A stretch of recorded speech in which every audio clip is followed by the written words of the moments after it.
वहीं आंगनबाड़ी केंद्रों को गोद लेने की मुहिम फीकी पड़ती दिख रही है। जितने लोगों ने गोद लिया था वो सिर्फ कागजों में ही दिख रही है, जमीन पर किसी सेंटर की सूरत नहीं बदली। इस रिपोर्ट में आप देखिए।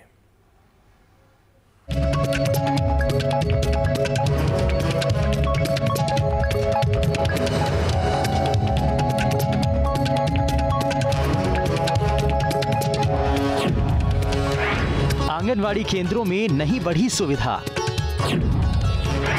कागजों में रह गई गोद लेने की योजना।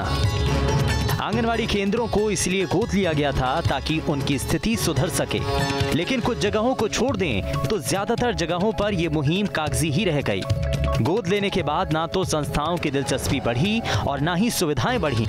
आलम यह है कि आंगनवाड़ी केंद्र पहले की स्थिति में ही हैं। ना तो अफसर इस पर सुध ले रहे हैं और ना ही गोद लेने वाले एनजीओ आगे आ रहे हैं।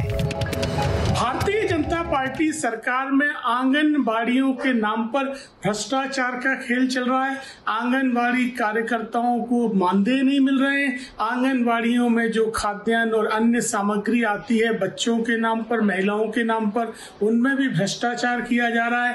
और आंगनबाड़ियों को एनजीओ द्वारा गोद लेने की व्यवस्था केवल खाना पूर्ति बन के रह गई। एनजीओ को भुगतान किया गया, लेकिन उनके द्वारा किसी तरह की व्यवस्था में सुधार नहीं किया गया। भारतीय जनता पार्टी सरकार में आंगनबाड़ी व्यवस्था पूरी तरह ठप हो रही है। मध्य प्रदेश सरकार आंगनबाड़ियों को लेकर बहुत संवेदनशील है और आंगनबाड़ियों को गोद लेने के लिए पहले तो मध्य प्रदेश सरकार स्वयं स्व सहायता समूह के माध्यम से या सरकार अपने स्वयं के माध्यम से पोषण आहार आंगनबाड़ियों को देना, आंगनबाड़ियों में बच्चों के लिए खेलने के लिए खिलौनों की व्यवस्था करना और भी ऐसी कई व्यवस्था है जो सरकार स्वयं कर रही है। इसके बाद भी आंगनबाड़ियों की और दशा सुधारने के लिए कहीं ना कहीं सरकार ने स्वयंसेवी संस्थाओं से, नेताओं से, संगठनों से आह्वान किया कि आंगनबाड़ियों को गोद लें, जिससे आंगनबाड़ियों का संचालन बहुत अच्छे तरीके से चल सके। दरअसल सरकार की अपील के बाद कई संस्थाओं ने केंद्रों को गोद लिया था। जानकारी के मुताबिक प्रदेश में कुल 97,135 आंगनवाड़ी केंद्र हैं। इनके जरिए पोषण कैंपेन चलता है। 77,000 लोग गोद लेने के लिए आगे आए थे।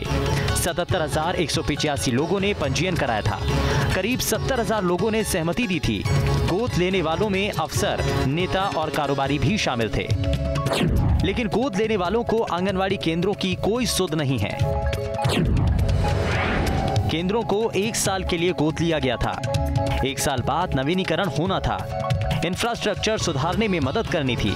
खिलौने से लेकर भोजन की बेहतर व्यवस्था होनी थी। मध्य प्रदेश सरकार द्वारा जनभागिता के साथ आंगनबाड़ियों को संचालित करना और उनकी स्थिति को सुधारने की एक अभिनव योजना चालू की गई थी।